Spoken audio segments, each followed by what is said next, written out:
आखिर ऐसी क्या वजूहात हैं कि आए दिन हमें इसी तरह की खबरें देखने को मिलती हैं। पाक सुजुकी मोटर्स ने प्लांट बंद करने का ऐलान कर दिया है। गाड़ी की कीमतें आसमान पे पहुंच गई हैं। शायद सुजुकी कंपनी अपनी प्रोडक्शन बंद कर दे अगर हालात यही रहे।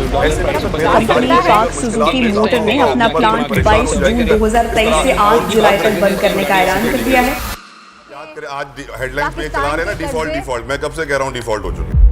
अपना जो मेन टॉपिक है वीडियो का, उसको जानने के लिए उससे इंटरकनेक्टेड चीज़ों को पहले स्टेप बाय स्टेप जानते हैं। फर्स्ट ऑफ ऑल, पाकिस्तान की ऑटोमोटिव इंडस्ट्री एक कॉम्बिनेशन है मैन्युफैक्चरिंग, असेंबलिंग और इंपोर्ट्स का। Let me explain. Basically 90s से पाकिस्तान में सिर्फ 3 ही जापानीज कंपनीज गाड़ियां बनाती आ रही हैं, होंडा, टोयोटा और सुजुकी, जिन्हें लोग बिग 3 के नाम से भी जानते हैं। तो चूंकि सिर्फ 3 ही प्लेयर्स थे तो इन्होंने इसका काफी फायदा उठाया और एयर बैग्स तक को फीचर्स बताया, जिसका खमियाजा वो लोग आज भुगत रहे हैं। और उसकी भी जो क्वालिटी है ना, उस पर 10 किस्म के सवाल। 1 करोड़ की गाड़ी होती है, उसका भी एयरबैग नहीं खुलता है, फिर क्वालिटी कंट्रोल का हमारा इदारा नहीं है। और यहाँ अगर आप पाकिस्तान में देखें तो it's kind of a mafia. 3 गाड़ियों की कंपनियां हैं जिन्होंने जो है जो पूरी मार्केट पे छाई हुई हैं। लेकिन ये कुछ ऐसी मोनोपोली है, गवर्नमेंट लेवल की मोनोपोली है। अरे बाप रे, ये तो धोती खोल रहा है। ये सिलसिला चल ही रहा था कि 2019 में किया ने Pakistani local manufacturer lucky motor corporation के साथ कोलैबोरेट करके पाकिस्तान में कदम रखा और 2019 में उन्होंने अपनी पहली एसयूवी किया स्पोर्टेज पाकिस्तान में लॉन्च की, जो कि स्टार्ट से ही काफी ज्यादा बिकी। उसके बाद एक और कोरियन कंपनी होंडाई, जो कि 2017 से काम कर रही थी निशाद ग्रुप के साथ कोलैबोरेशन में, उन्होंने 2020 में अपनी एसयूवी होंडाई टूसॉन पाकिस्तान में लॉन्च की, जो कि एग्जैक्ट स्पोर्टेज की कंपेटिटर थी। वैसे तो होंडाई पाकिस्तान में 2004 से गाड़ियां असेंबल कर ही रही थी, जिसमें शहजोर और सेंट्रो शामिल हैं, लेकिन इन दोनों के कदम रखते ही प्रोटॉन, चेरी, एमजी, पूजो, हवाल, बाइक, चंगान, बीएफएस के जैसी कंपनीज ने पाकिस्तान में जन्म लिया। और इन सब के आते ही कंज्यूमर को समझ आना शुरू हो गया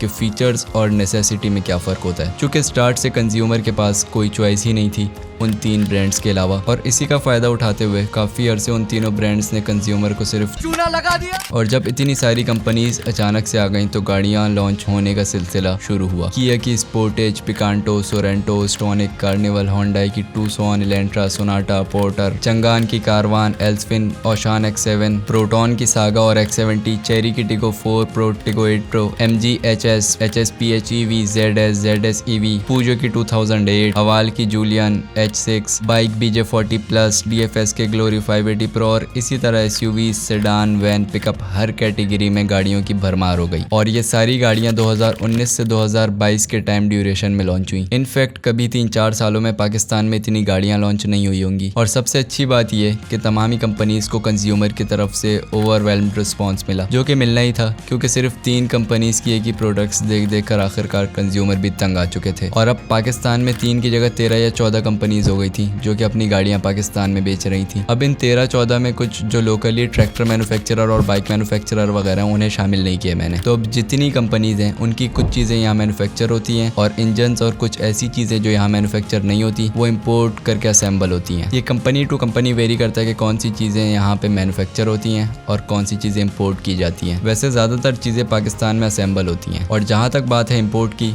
तो कुछ कंपनीज के CBU वेरिएंट्स आते हैं जिसे हम कम्प्लीटली बिल्ड यूनिट कहते हैं। जैसे किसी ज़माने में सुजुकी की जिमनी और विटारा आया करती थी, जो कि कुछ टाइम पहले सुजुकी वालों ने अपनी वेबसाइट से रिमूव कर दी। उसके अलावा टोयोटा की Camry, Land Cruiser, Prado, Hiace Coaster और इसके अलावा BMW, Audi, Mercedes, Rolls Royce की जितनी भी गाड़ियाँ पाकिस्तान में चल रही हैं वो डीलर्स के जरिए इम्पोर्ट होती हैं। BMW और रोल्स रॉयस का डीलर दीवान मोटर्स है पाकिस्तान में, और इसी तरह ऑडी का डीलर पाकिस्तान में प्रीमियर सिस्टम प्राइवेट लिमिटेड है अकॉर्डिंग टू विकीपीडिया। और लास्ट मर्सिडीज की डीलिंग शाहनवाज वाले करते हैं पाकिस्तान में। तो अब इन तमाम ही चीज़ों को लाइक ऑटो इंडस्ट्री का डेटा और स्टैट्स प्रोवाइड करना, पॉलिसीज पे नज़र रखना, कौन सी पॉलिसीज ऑटो इंडस्ट्री के लिए बेनिफिशियल हैं, उन पॉलिसीज पे गवर्नमेंट के साथ मिलकर काम करना, ऑटो पार्ट्स और मैन्युफैक्चरर्स की मार्केट पे नज़र रखना, उनके क्वालिटी स्टैंडर्ड्स, कॉस्ट इफेक्टिवनेस, इन सारी चीज़ों का ध्यान रखना। और इसके अलावा और जितने भी मेन काम है ऑटो इंडस्ट्री के, उन सारी चीज़ों को मैनेज रखने के लिए काफ़ी सारे इदारे पाकिस्तान में मौजूद हैं, जिसमें पामा, पापाम, EDB, PSQCA, CCP,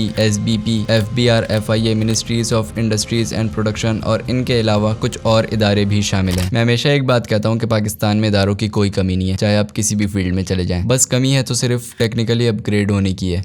locally manufacturing की है। अब टेक्निकली अपग्रेड मैं इसलिए कह रहा हूँ कि काफ़ी अफसोस की बात है कि हमारे मुल्क में जितनी भी गाड़ियाँ चल रही हैं वो एक जनरेशन पुरानी है, यानी कि हम लोग ओवरऑल ग्लोबली एक जनरेशन पीछे चल रहे हैं, not only in auto industry बल्कि हर लिहाज से ही। अब अगर मैं सिर्फ इंडिया की ही मिसाल ले लूँ तो टाटा और महिंद्रा जैसी इंडियन कंपनीज की गाड़ियाँ ही काफ़ी एडवांस हो चुकी हैं, और सिर्फ गाड़ियाँ ही नहीं बल्कि टू व्हीलर्स में भी वो लोग बहुत आगे निकल चुके हैं। और अदर हैंड पे पाकिस्तान की आवाम को अपग्रेडेशन के नाम पे सिर्फ स्टिकर चेंज ही मिलता है मोटरसाइकिल्स में, और गिनती की कुछ बाइक्स जो कि थोड़ी सी एडवांस है उनकी प्राइस तो आसमानों को छू रही है। मैं किसी और बाइक की नहीं बल्कि होंडा की जो CD70 है उसकी प्राइस की अगर मैं बात करूं तो कंपनी की जो मेन टारगेट ऑडियंस है मिडिल क्लास, उसकी पहुंच से भी बाइक दूर होती चली जा रही है दिन ब दिन। और ये मैं नहीं कह रहा, ये इनके सेल्स रिकॉर्ड्स कह रहे हैं। महंगाई और कीमतों में इजाफे की वजह से मुल्क भर में मोटरसाइकिलों के फरोख्त में नुमाया कमी आई है। अब प्राइसेस की जहाँ तक बात है, ये सिर्फ बाइक्स की हद तक नहीं है बल्कि गाड़ियों की प्राइसेस की सिचुएशन भी पाकिस्तान में बहुत ख़राब है। यहाँ एक C सेगमेंट सेडान अगर आप लेने जाएं तो वो 6 मिलियन प्लस कॉस्ट करती है आपको, और अगर मैं SUV की बात करूँ तो 7 मिलियन प्लस किया की स्पोर्टेज है, और 8-9 मिलियन के अराउंड 1-2 SUVs हैं, और बाकी जितनी भी SUVs हैं वो आपको 1 CR से ऊपर ही मिलेंगी। और इसी को अगर मैं इंडिया से कंपेयर करूँ तो वहाँ फॉर्च्यूनर भी आपको 3.2 to 5 मिलियन के अराउंड मिल जाती है डिपेंडिंग ऑन वेरिएंट्स, और यहाँ पाकिस्तान में 16 to 21 मिलियन के प्राइस ब्रैकेट में फॉल करती है फॉर्च्यूनर। अगर हम इसे करेंसी वाइज कन्वर्ट भी करें तो top of the line variant जो फॉर्च्यूनर का GRS है वो इंडिया में 50.34 मिलियन का आता है, और अगर हम इसे PKR में कन्वर्ट करें तो पाकिस्तान में इसकी प्राइस 17.39 मिलियन के अराउंड होनी चाहिए, बट 21 मिलियन के अराउंड प्राइसिंग है उसकी। इनफैक्ट जितने की हम लोग पाकिस्तान में ये हैचबैक सुजुकी ऑल्टो चलाते हैं उससे भी कम प्राइस की ये लोग 4x4 SUV महिंद्रा थार चलाते हैं। जलवा है हमारा।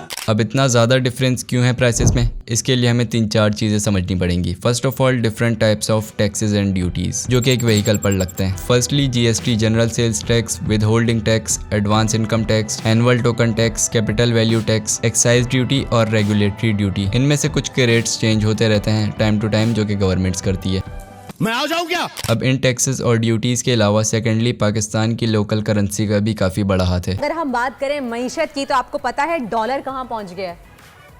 कौन सा डॉलर, किसका डॉलर? हमारे पास डॉलर है ही नहीं। और थर्ड चीज़ लोकलाइजेशन नहीं है। अगर एक सिंगल पार्ट लोकली प्रोड्यूस हो और हमें बाहर से कुछ भी इंपोर्ट ना करना पड़े तो गाड़ियों की प्राइसेस शायद ये ना हो। और लास्टली लो डिमांड। पाकिस्तान में बहुत ज़्यादा गाड़ियाँ नहीं बनती और ना ही डिमांड है इतनी, जिसकी वजह से अगेन प्राइस इफेक्ट होती है गाड़ियों की। अगर इन्हीं 3-4 चीज़ों को मद्देनजर रखकर हम इंडिया की ऑटोमोटिव इंडस्ट्री की तरफ देखें तो फर्स्टली टैक्स और ड्यूटीज़ वहाँ इतनी ज़्यादा नहीं है। वहाँ पे काफ़ी हद तक लोकली चीज़ें प्रोड्यूस होती हैं, और सबसे बड़ी चीज़ वहाँ पे लार्ज स्केल पर गाड़ियाँ प्रोड्यूस होती हैं। और ऑफ कोर्स बड़ा मुल्क है, पॉपुलेशन ज़्यादा है जिसकी वजह से डिमांड भी ज़्यादा है। तो अब बात करते हैं ऐसी कौन सी चीज़ें पेश आने लगी जिसे मैंने पाकिस्तानी ऑटो इंडस्ट्री का डाउनफॉल कहा। तो 2022 के मिड से ही ऑटो इंडस्ट्री के हालात काफ़ी नासाज चल रहे थे, लेकिन दिसंबर में न्यूज़ आती है कि 65,000 लोगों की जॉब चली गई पिछले 4 महीनों में जो कि ऑटो इंडस्ट्री से मुंसलिक थे। और ये नंबर रुका नहीं बल्कि फेब तक पहुँचते पहुँचते लोगों की तादाद 2.5 से 3 लाख तक पहुँच गई। आए दिन चाहे वो टोयोटा इंडस हो या होंडा एटलस या पाक सुजुकी, आए दिन अक्सर प्लांट्स बंद रहते थे। यहाँ तक कि होंडा का प्लांट तो कंटिन्यूअसली 2 महीने तक भी बंद रह चुका है, 9 मार्च से लेकर 15 मई तक। और सुजुकी वालों की तो 2023 की शुरुआत ही प्लांट शटडाउन से हुई है। और ऑल्टो जैसी बेस्ट सेलिंग कार उन्होंने सिर्फ 44 यूनिट्स बेचे थे जनवरी 2023 में। और टोयोटा वालों के भी महीने में 10-15 दिन प्लांट बंद ही रहते थे, और प्लांट्स बंद रहने की वजह से अब प्रोडक्शन भी कम हो गई थी और डिमांड तो पहले से ही कम होती चली जा रही थी जब से नए प्लेयर्स ने मार्केट में कदम रखा था। और अगर मैं सेल्स की बात करूँ तीनों कंपनीज की तो वो बहुत बुरी तरह डिक्रीमेंट की तरफ जा रही थी। यहाँ तक कि इतनी बुरी सेल्स तो शायद कोविड-19 के टाइम पे भी नहीं रही होंगी। हाँ, पामा के रिपोर्ट्स के मुताबिक ओवरऑल गाड़ियों की सेल्स डिक्रीज हो रही थी, लेकिन अगर हम कंपनी वाइज देखें तो इन बिग 3 की काफी बुरी सूरत हाल थी। और अदर हैंड पे होंडाई, किया, चंगान, MG, हवाल की कंडीशन फिर थोड़ी बेहतर थी। और ये सब सिर्फ इसलिए हो रहा था कि नए प्लेयर्स कम प्राइस में एटलीस्ट इन बिग 3 के मुकाबले में अच्छी वैल्यू प्रोवाइड कर रहे थे। तो कंज्यूमर के पास यहाँ पे चॉइस ज्यादा थी, जिसकी वजह से ये बिग 3 अपने पास्ट में किए हुए भुगतान की सजा भुगत रहे थे। और फिर अचानक मार्च में टोयोटा वालों की तरफ से रेवो और फॉर्च्यूनर GRS लॉन्च की जाती है, जो कि एक नई सीरीज गैजो रेसिंग सीरीज है इनकी। और रेवो और फॉर्च्यूनर ये दोनों गाड़ियां ही टोयोटा को अगेन रिवाइव करती हैं। और होंडाई की सोनाटा और टोयोटा की एक करण अर्जुन मिलके अप्रैल की बेस्ट सेलिंग व्हीकल्स बनती हैं पाकिस्तान में। अब यहाँ सोचने वाली बात यह है कि आवाम के पास सुजुकी की गाड़ियां खरीदने के पैसे नहीं थे, तो रेवो और फॉर्च्यूनर के पैसे कहाँ से आए? Let me explain. अब होता क्या है, पाकिस्तान की इकोनॉमिक कंडीशन इन्फ्लेशन और पेट्रोल की बढ़ती प्राइसेस की वजह से सुजुकी की कल्टस, वैगनआर, ऑल्टो नहीं बिक रही, क्योंकि इन चीजों का इफेक्ट मिडिल क्लास तबके पर पड़ता है। और ये जितनी भी गाड़ियां नहीं बिक रही, खासकर सुजुकी की, वो मिडिल क्लास सेगमेंट को टारगेट करती हैं। पर इन तमाम चीजों के होते हुए भी जो अपर क्लास सेगमेंट है, उनके पास किसी चीज की कमी थोड़ी है। बहुत पैसा है अपने पास,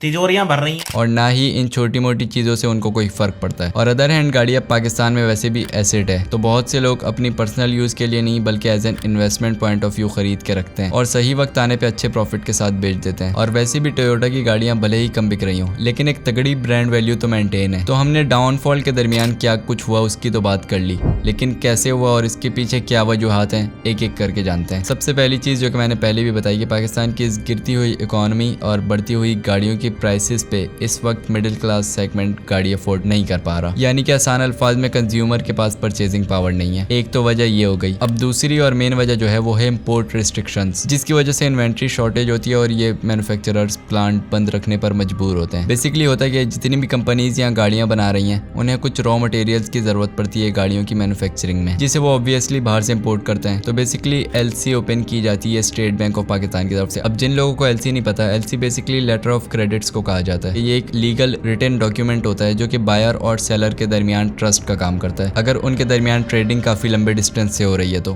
LC ओपन होती है, जिसके जरिए कंपनीज अपनी मर्जी से पार्ट्स मंगवा सकती हैं और पेमेंट इशू कर सकती हैं। अब LC इसलिए भी जरूरी है कि यहाँ पे ट्रेडिंग $1000-2000 की नहीं हो रही होती, बल्कि काफी बड़े अमाउंट की हो रही होती है। और यहाँ पे गौर करने वाली बात ये भी है कि इन CKD किट्स तक पे भी कस्टम ड्यूटी लगती है, जिसकी वजह से अगेन गाड़ी की प्राइस इफेक्ट करती है। तो अब ये जो प्रोसेस मैंने आपको समझाया, इसी पर गवर्नमेंट की तरफ से रिस्ट्रिक्शंस लगी हुई हैं। LCs ओपन नहीं होती हैं और CKD किट्स मैन्युफैक्चरर्स तक पहुंचती नहीं है, और प्लांट बंद रखना ही उनके पास वाहिद ऑप्शन होता है। तो स्टेट बैंक को याद आया कि हमारे पास डॉलर्स नहीं है, तो स्टेट बैंक ने जो CKD इंपोर्ट होती है, जो कि गाड़ियों की कंप्लीटली नॉकडाउन किट्स होती हैं, उनकी जो इंपोर्ट आके सामान पड़ा हुआ था तकरीबन मई से, उनकी LC खोलने से मना कर दिया। अब ऐसा नहीं है कि कंपनीज बिल्कुल ही कुछ इंपोर्ट नहीं कर सकती, बल्कि एक फिक्स्ड अमाउंट होती है पर मंथ, जिससे ज़्यादा की इंपोर्ट नहीं कर सकती कंपनीज, जिसकी वजह से इन्हें शॉर्टेज ऑफ इन्वेंट्री के इश्यूज आते हैं और इन्हें प्लांट बंद रखना पड़ता है। और LC ओपन ना होने की मेन वजह सिर्फ एक ही है, और वो है पाकिस्तान में डॉलर्स की कमी। तो फिर सवाल आता है, what is the solution? Solution सिर्फ एक ही है कि उन पार्ट्स को इम्पोर्ट ना करके पाकिस्तान में बनाया जाए, या फिर किसी और रिसोर्सेज की एक्सपोर्ट को इतना बढ़ा दिया जाए कि पाकिस्तान के पास इतने डॉलर्स आ जाएं कि हमें ये LC के मसले आए ही ना। अब ये गवर्नमेंट ऑफ पाकिस्तान पे डिपेंड करता है कि वो अपनी मोनोपोली खत्म करके इन दोनों में से कौन सा एक्शन लेती है और कब लेती है, अगर पाकिस्तान ऑटोमोटिव इंडस्ट्री को दोबारा रिवाइव करना है तो।